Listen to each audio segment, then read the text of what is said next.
Hello and welcome to Business Live. Government set to be making significant progress towards closing the deal with various stakeholders on the domestic debt exchange program.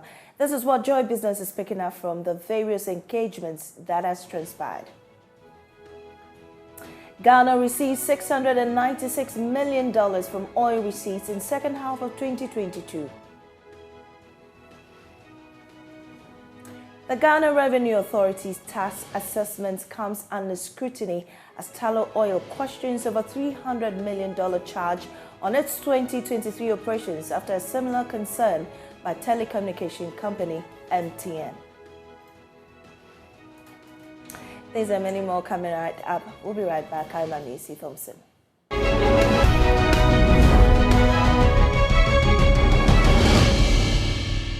Government has been asked to engage the IMF on the timeline for reducing its public debt to GDP from 105% to 55% by 2028. According to senior lecturer at the University of Ghana Business School, Professor Godfred Boppin, the timeline for the fiscal adjustment is short, hence government should be proactive. Speaking at a public forum on Ghana's debt exchange program, he indicated that government should at least push for a 2-year extension. According to Professor Boppin, Ghana's economic challenges is largely due to poor governance. He reiterated the need for governments to cut expenditure to save the economy. If you look at the where we are, the primary surplus we need to record in the next 5 years or so, the cutoff point the IMF has proposed, 2028, seems unrealistic. So our appeal is to the IMF to extend. Okay, so if you extend it from 2028 to, let's say, 2030, it gives us a little bit of room to make some adjustment and lessen the burden, okay, across the triangles. But if you make the deadline very tight, something that maybe if you have to take, let's say, 10 years to do, it gives you time to do it gradually. You are saying do it in 5 years. Then it means that the level of adjustment will have to be steep. Speaking on the outcome of the Monetary Policy Committee meeting, he described a move to decrease the monetary policy rates as risky for the economy. Well, look at where inflation ended 2022, 54.1%. The important question will be, has inflation peaked or it hasn't peaked? If it is a considered view of the Monetary Policy Committee that inflation hasn't peaked, then there is the scope for rate increase. But if it's their considered view that inflation has peaked and probably we are entering a process of disinflation, then they would want to what? Reduce the policy rate. But where it is now, it may be a bit more risky trying to reduce the what? The policy rate than maybe keeping it or increasing it. Then also look at the drivers. We want to bring inflation from 54.1% to 18.9% over 12 months. That already tells you it signals rate increase more than rate what? Reduction in order to bring inflation what? Down. The forum was organized by the Economic Governance Platform under the theme Ghana's Debt Exchange Program in contest. Is it a make or break for an IMF bailout, or there are viable alternatives? Government is said to be making significant progress towards closing the deal with various stakeholders on the domestic debt exchange program. Now, this is what Joy Business is picking up from the various engagements that's transpired between government and stakeholders in the program. It is, however, not clear for now what government has put on the table for them. So we'll be getting on the line on Zoom with Professor Lord Mensah, an economist and lecturer at the University of Ghana Business School, for more on this. Professor Lord Mensah, if you can hear me, what do you make of this development? Yeah, I think government needs to pull up, and if government really wants to make sure that they get an agreement with individual bond investors, they must put something on the table. We should understand that bond is a contract. And once it's a contract, it is expected that parties will come to, a compromise if there should be a negotiation. So for you to come to the table without anything, I think it's something that I don't think will help the individual investors. We all know the situation we find ourselves in. It's a situation where we all need to compromise one way or the other to make sure we bring the economy back to its footing. At the end of the day, we expect that government put something on the table. And if the government does not put anything on the table, I can tell you that, they will not get the buy-in of the individual investors. Already, the individual investors have taken a position that they don't want any debt restructuring and that they are proposing a government should reduce, its expenditure to accommodate this debt restructuring. But if you come to the table without anything, then I don't think they mean to do business or they mean to engage, these individual investors. Right, Prof, it's assuring that government even meets with them in the first place after, weeks of pushback. But leaning on these engagements, would you say what will be the mutual beneficial options viable for stakeholders at this point in time? Well, clearly I was disappointed with the banks. The kind of agreement they had with government. Because we all know very well that we cannot trust government when it comes to, having funds available and its usage. And so I was expecting the bank to look beyond the debt restructuring, just look beyond the interest rate, increment that they were looking for this year. Listen, if government should, have that free space, what is the assurance that a government will be able to use the funds, judiciously to ensure that they revert back, the economy as expected?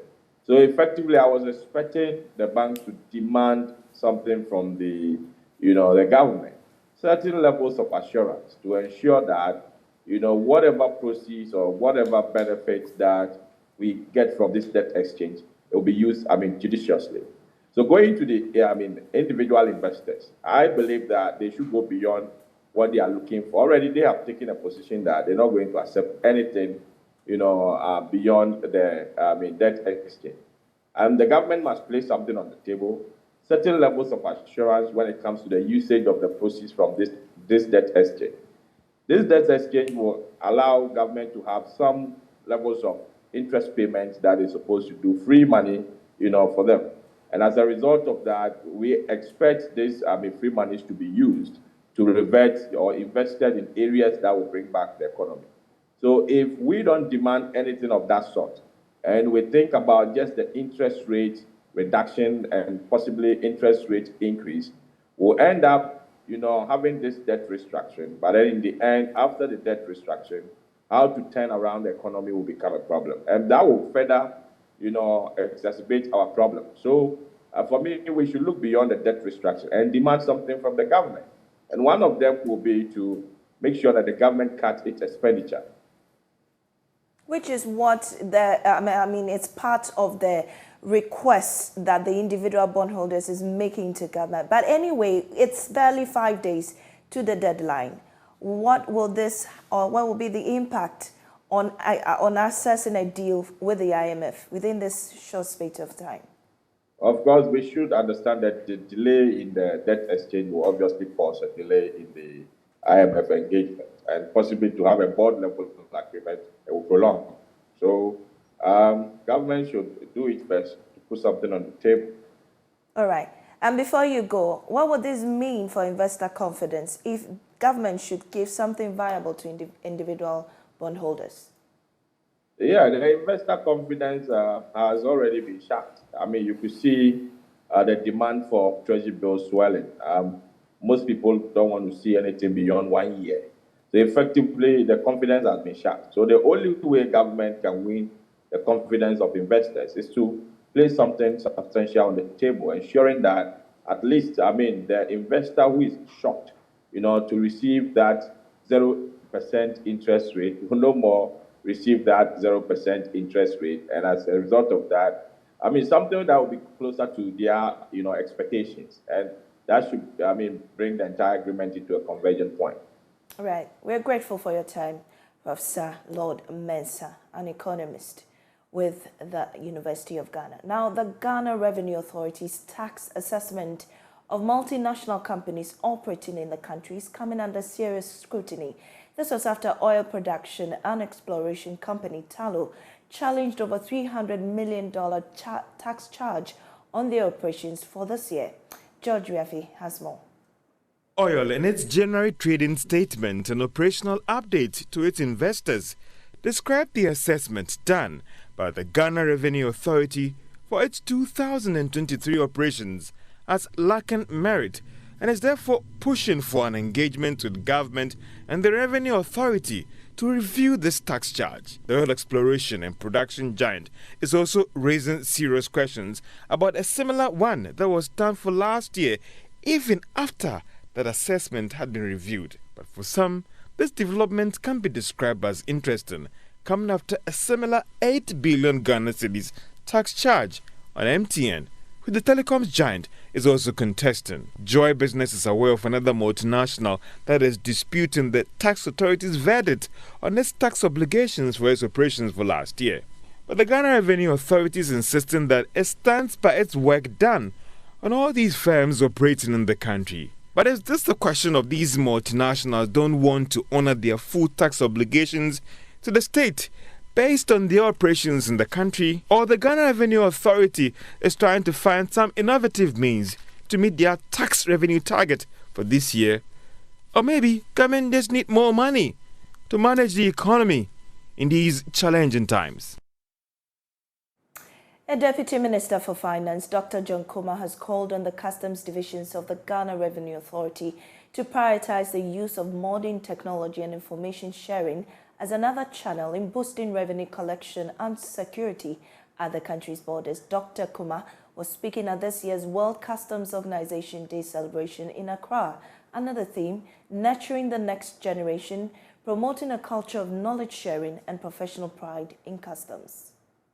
The World Customs Day is celebrated every year to recognize the hard work of officers and acknowledge their contribution towards revenue mobilization. Speaking as guest of honor, Deputy Finance Minister John Kumah underscored the importance of the division in revenue collection. He urged the officers to consider the usage of modern technology for efficient revenue collection. I have no doubt in my mind that the adoption of this culture of knowledge sharing and use of appropriate technology will bring enormous benefits to GRA and to our country.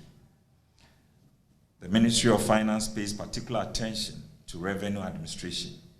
I will therefore urge customs administrators to strengthen trust with stakeholders, hence further motivating and cultivating the sense of belonging at work. A positive image of an organization depends largely on its employees. Speaking on behalf of the Commissioner General of the Ghana Revenue Authority, Commissioner of Customs Seydou Idrisu Idisa reminded the officers of the revenue target for the year and pledged a support to all sector heads in achieving it. Kindly allow me to congratulate the GRA staff for working to ensure that we achieve our set target for 2022. But we do not need to rest on our oars.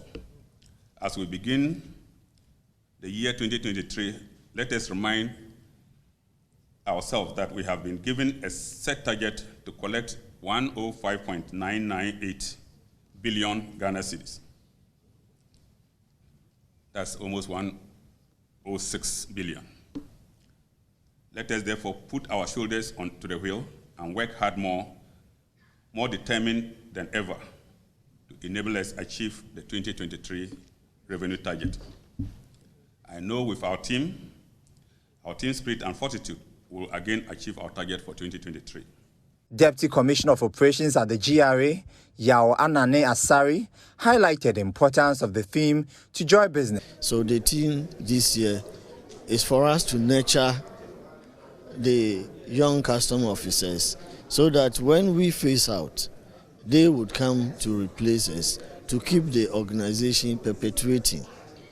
Yes, customs is an institution that is very important to the nation as far as the collection of revenue is concerned, facilitation of trade, enforcement of restrictions and prohibitions. Some deserving officers of the division were rewarded for their services to the state. Ghana bagged $696 million from oil lifting, corporate tax and other income in the second half of 2022.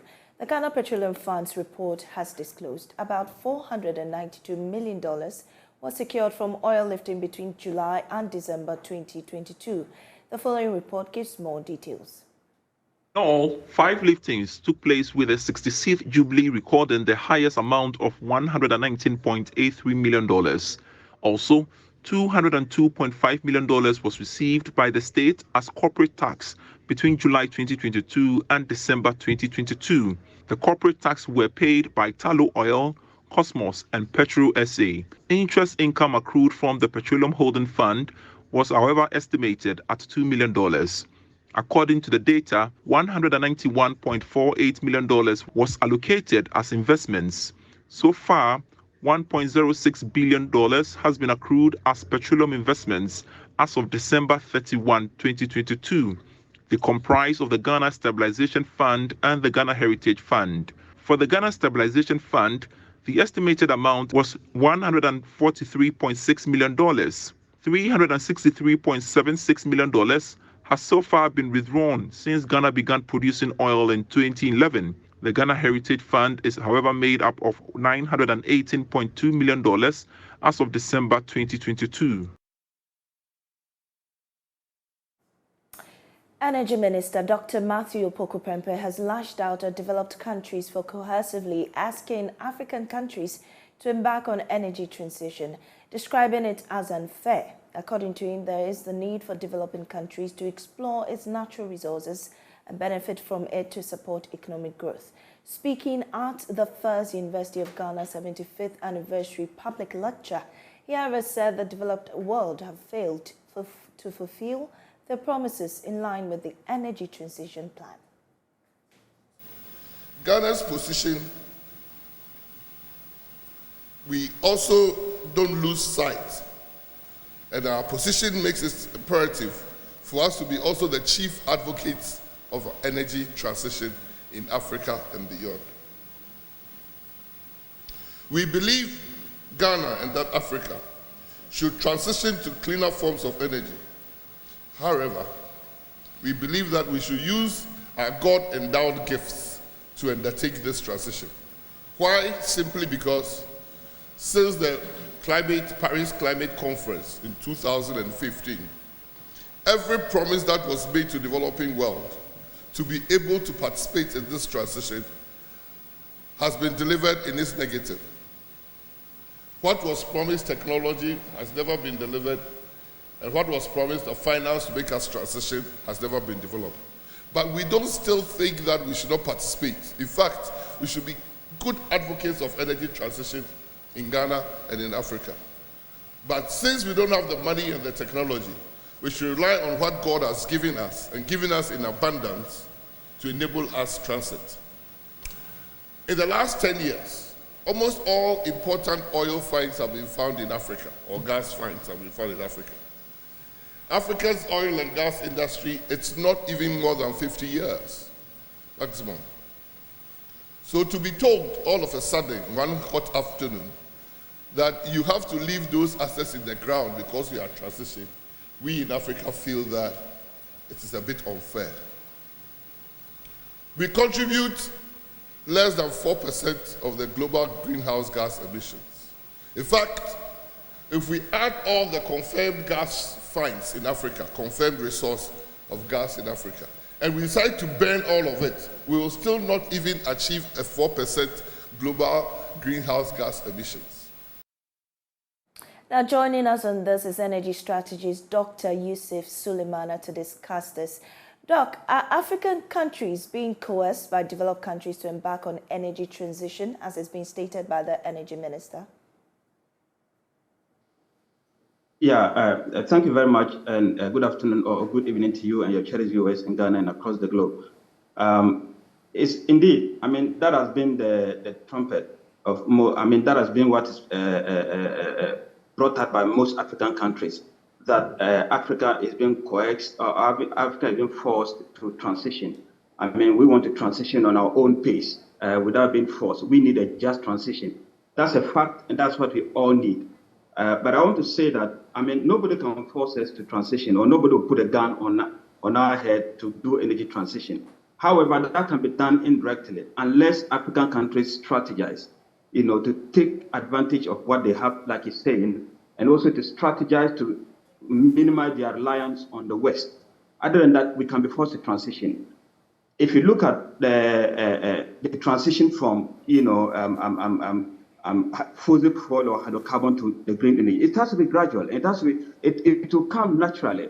If transition energy, if green energy or what we call renewables, they are in a better position to provide energy security to global energy community, transition will come naturally. But as we speak now, I think renewables haven't still gotten answers to the challenging issues of energy security, as in energy affordability and energy availability and energy dependability. That is not done. And so whether we can be forced to transition, directly no, but indirectly I think we can be forced to transition if we don't do our homework well. Indeed, I agree with you on your last point, but with the fast-paced world that we are in now, in what ways can we transition such that it doesn't also take us forever to get there? Yeah, that's a good one. We all know that, I mean, we are players, African continent, and for that matter in the Middle East, I mean, wherever, we are huge players in the world of hydrocarbon. Meanwhile, we are told that world of hydrocarbon, we have to move from the world of hydrocarbon. So we need a clear-cut and a cogent strategy. And I can tell you, I'll make a point before I come back to the substantive question. I would say we can be forced transition because there are two ways. Number one, they are championing a reduction in investment to the world of hydrocarbon. If assuming that is successful, and that is already gaining momentum, as a matter of fact, as we speak, investment to the world of hydrocarbon is reducing at a faster rate. If that is successful, it means that we're not going to get investment to the world of hydrocarbon. That ends, and that's a definite need for hydrocarbon. Number two, EVs have been rolled out by the West. If EVs roll out and they roll out in massive quantities, that is enough to stop refineries from running. In the upstream side, once we don't have any refinery, EVs are taken care, nobody needs hydrocarbon. It means that that's another definite for world of hydrocarbon. So what do we need to do as an African continent? We need to move beyond the rhetoric that nobody's going to force it to transition. And what are the strategies? We already have clear-cut conduits that we can capitalize on so that nobody forces us to transition. Number one, I think Africa, we have to have a financial hub, a kind of a financial body that can champion our energy investment. Other than that, nobody will give us money to invest. And I think what comes to mind is Afro-Exim Bank is within the pipeline or is there, is functioning. We also have African Development Bank and our own AFTA. These three conduits, if African continents want to stand the chance of not being forced to transition, then we need to be able to take advantage of these three conduits. And when we do that, I think at the point in time, even if Europeans are going to EV, we have refineries, we have crude oil, we can still be within our quadrant and transition on our own pace. Anything short of this, yes, we can be forced to transition if we don't do our homework well. We're grateful for your time, Dr. Yusuf Sulemana, energy strategist there. Now, the Ministry of Trade is in the process of collecting data on industries that will be capable of trading under the Continental Free Trade Area for Cabinet to design a special tariff concession and package for their operations. This is part of support by government to ensure that more Ghanaian firms benefit from the intra-African trade deal. Deputy Minister for Trade and Industry Herbert Krapa disclosed this to Joy Business. He believes that Ghana is ahead of many countries as many firms have begun trading under the deal. It's the time to pay attention to the investments that would ensure that AFTA thrives, that AFTA takes off fully. And that's why I mentioned in my remarks that I believe that this is happening at a very good time with investment promotion agencies on the continent to work together to see how they can streamline regulation, they can streamline their rules, they can streamline their resources, they can work more with government institutions to take the AFCFTA and the Intra-Africa Trade Agenda forward. And of course, also, you know that the Africa Prosperity Dialogue Series is happening here this week in Accra from Thursday, Friday, and Saturday. And that is also important because then it allows the heads of state and the big business leaders on the continent, thought leaders on the continent, to move into signing a compact that provides space for logistics, for value addition, and for building regional value chains for the AFCFTA to work. So, you know, if you have your rules of origin in place, which we do, and you have significant schedule of tariff concessions given, you know that you are ready on paper to trade. What is now left is the actual practical production. And those are the things that now member states are investing time in. So on the ground, Ghana, how ready are we? I know some 3 companies have started doing something last year. How far? Ghana is ready in terms of the institutional support, in terms of the factories and the private sector production. What we are doing, we have set up a coordination office, as you know, and we are actually providing them with assistance to ensure that they are able to trade under the AFCFTA. What we are doing is collecting data that allows the ministry to go to cabinet to design a special package for AFCFTA trade so that they are competitive. Cost of power, cost of credit, infrastructure, all of those issues, government is paying keen attention to those things. And we can be able to take advantage of the duty-free, quota-free export opportunities that is available. But we are fully ready. Customs is the competent authority to provide the certificate of origin. We have all of that. As you rightly mentioned, we have companies that have already traded. But what is more important is for more of them to have the productive capacity to trade at scale, so that they can take the benefits of the AFCFTA. And as a ministry, essentially most of our time is focused on helping the private sector to be able to. And that's it for this edition of Business Live. I am Maame Esi Thompson.